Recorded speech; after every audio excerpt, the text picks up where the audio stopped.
હનુમાનજી મહારાજ બાપુ એક અદ્ભુત પાત્ર જેને કહેવાય. રામાયણમાં એક હનુમાનજી નો હોય ને રામાયણ એક થોથું થઈ જાય. ભલામણ રામાયણ તો રામાયણ છે. અંજની જેવી માં જનેતા હોય અને એના જે દીકરા હોય, એક બાળપણમાં માં અંજની હનુમાનજી મહારાજને પૈપાન કરાવે અને એ વખતે માં ભગવતી અંજની રોવે છે.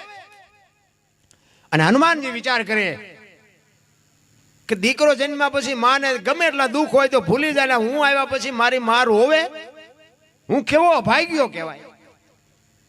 અંજની માં કહે છે, બેટા તું અભાગ્યો નથી પણ અભાગણી હું છું. મને એવા ઋષિના હરાપ છે કે તને દીકરો થશે નહીં, અને થશે ને તો હવા પોર દી ચડશે ને તારો દીકરો ગુજરી જાય. એ હવા પોર દી ચડશે અને તારો દીકરો ગુજરી જાય એમ કીધું ને તેથી હુંકાર કરી અને બાપુ હુરજ નારાયણને પકડી લીધા. હુરજ નારાયણને ઉગવા નો દીધા. સમય વ્યો ગયો. દેવો ને દાનવો બધે હાહાકાર થઈ ગયો. અને વાતે હાજી ને એક દી નો ઉગે હવે ડબલા જડે. હુરજ નારાયણ ઉગે નહીં એક દી તો થાય શું? બધા વિચાર કરે આજ હુરજ નારાયણ કેમ હુઈ રહ્યા, કેમ હુઈ રહ્યા. બધાએ જોયું હનુમાનજી કેદ કરેલા. હનુમાનજીને કે છોડી દો કે નહીં છોડું. બાપુ જો આ માનું કામ કરવા ગયા હતા એટલે મા બાપનું કામ કરવા જાઓ ને બાપુ જિંદગીમાં કોઈ દી ખીલી ખટકો ન થાય આપણી ગેરંટી.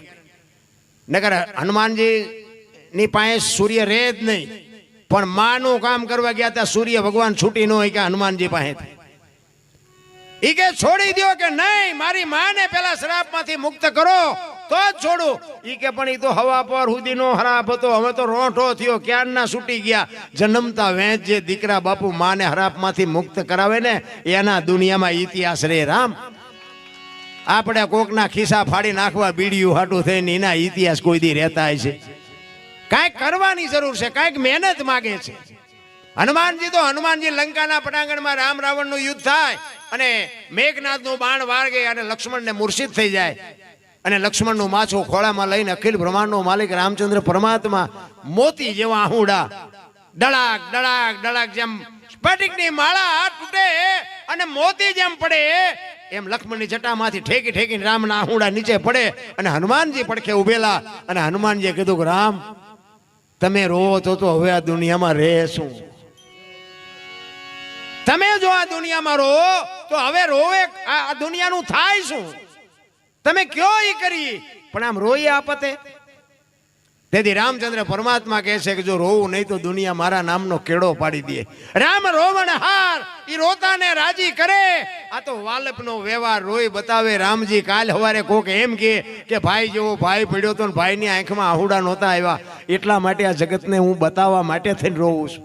અને તેથી બાબુ વિચાર કરજો કે હનુમાનજી મહારાજ એમ કે સુસેન નામના વૈદ્ય કીધું કે દ્રોણાચલ પર્વત ઉપરથી સંજીવની લઈ આવી અને દીવ ગયા પહેલા આના મોઢામાં ટીપા પાડો ને તો આ બેઠો થાય. અને તેથી બીજી વાર હનુમાનજીએ હુકાર કર્યો ને સંજીવની લઈ આવી અને એના મોઢામાં ટીપા પાડ્યા. તેથી લક્ષ્મણ બેઠો થયો. બાપુ આ હનુમાન એનું જો આટલું કામ કરે ને આપણે અહીંયા આવડું મોટું માંડવો નાખ્યો ને આપણું કામ ન કરે.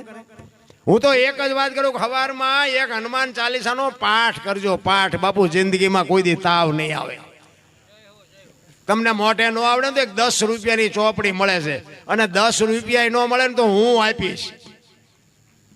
પણ એક હનુમાન ચાલીસાની ચોપડી રાખજો, 10 જ રૂપિયા થાય છે. અને સવારમાં માતાજીને ભગવાનને જીવો દીવો અગરબત્તી કરતા હોય ને એક પાઠ કરજો. અને હનુમાનની શું કૃપા છે એ તમને દેખાય. કાંઈ કરવું નથી ને પછી પીડા તમે કહો પીડા છે, શું નડતું હશે, શું નડતું હશે. એ પછી ભૂવા પાસે દાણા જોવું રહે પતે નહીં. દાણા તો અમારે અહીંયા જોવાનું એક એટલું હાલે છે ને આપણને એમ થાય કે ધંધો દા કરવા જેવો છે. એટલે જોર એ કાંઈ પતે એવું નથી. જે કરવાનું છે ને એ આપણે કરીને મા બાપની સેવા કરી, એ કુટુંબ પરિવારની એકતા. જો તમે એક સિંહ જેવું જનાવર હોય ને, તમે આમ પાણો લ્યો લાકડું લ્યો ને એટલે સિંહ હોત હાલતો થઈ જાય. કૂતરા બે ચાર હોય ને આપણે વાંકા વળીને પાણો લઈને તો કૂતરાય મડે ભાગવા. પણ મધમાખીનું પોડું હોય અહીંયા એક કાંકરો મારજો. કૂતરા કરતા નાનું છે કે નહીં, સિંહ કરતા નાનું છે ને, પણ એ બટાછટી બોલાવે. શું કામ? એ રાગ છે, બધા હમ્પીન છે, તેમાં તમને ભગાડે. આ કૂતરાને સિંહને છે રાગ નથી, એમાં આપણું કૂતરા જેવું જ છે. આપણા બીજા લાભ લઈ જાય તેમાં. જંગલમાંથી કઠિયારો કુવાડા ટીપાવી નીકળ્યો ને, જંગલના ઝાડવા રોતા હતા. મોટા ઝાડવાએ કીધું એટલે હું કામ રોવો છો? એ કે ઓલો કઠિયારો કુવાડા ટીપાઈને જો ને વહેલો મોડો કે આપણને કાપી નાખશે. મોટા ઝાડવાએ કીધું કે એના તાકાત નથી, એની કઠિયારાની તાકાત નથી ને કુવાડાની તાકાત નથી, પણ મારી પાસે હાથા આપણા હશે, જોજો. એ કે હાથા ન થાવ તો કોઈ ન કાપી શકે. નથી લાગતું આપણા કુટુંબમાં કંઈક વિખવાદ હોય ને, ઊંડા ઉતરીને જોજો, એકાદો હાથો એકાદો હોય આપણો, નકર કોઈની તાકાત નથી. પછી સમાજ કોઈ બી હોય, કુટુંબ પરિવારની એકતા હોય ને બાપુ, કોઈની તાકાત નથી કે માલિકો માલિકા હાથ નાખી શકે. એ કાળ મીંડપાણો હોય અને એને ગમે એટલી મહેનત કરો, સીણી રાખીને ઘણ મારો, એને તિરાડ ન પડે. અને બહુ મહેનત કરીને તિરાડ પાડો ને એ કાળ મીંડપાણાને, પછી તિરાડ પડે પછી એમાં માટી ભેગી થાય. એ માટી ભેગી થાય ને અને તિરાડ પડે ને પછી એમાં લાપડું મજા કરે. કાળ મીંડપાણા માં લાપડા મજા કરે. એમ કુટુંબમાં તિરાડ પડશે ને તેથી કોક મારા તમારા જેવા લુખે છે ને ઈ માલપા આવીને મજા કરી જાય. એટલા માટે કહું છું કે એકતા છે ને એ જરૂરી છે. ઘરમાં ગમે એટલા આપણા કુટુંબ પરિવારના 2-5 ઘરો હોય ને, એમાં બધા બુદ્ધિશાળી ન હોય ને, બધા પૈસા વાળા ન હોય ને, બધા આવડત વાળા ન હોય. 3 દીકરા હોય, એમાં 2 કામ કરતા હોય ને એકાદો ઉડાડતો હોય, તો એટલે ઉડાડવા જ આવ્યો છે, હવે આની યાર બસાય નહીં, આને ઉડાડવા દેવું પડે. તમે ડખા કરો મેળ ન પડે. કહેવાનો મારો મિનિંગ જે છે ને નિભાવી લેવાની વાત છે, અને નિભાવી લો ને એમાં જીવવાની મજા આવશે. અને જેટલું ભગવાને આપ્યું છે એમાં સંતોષ માનો.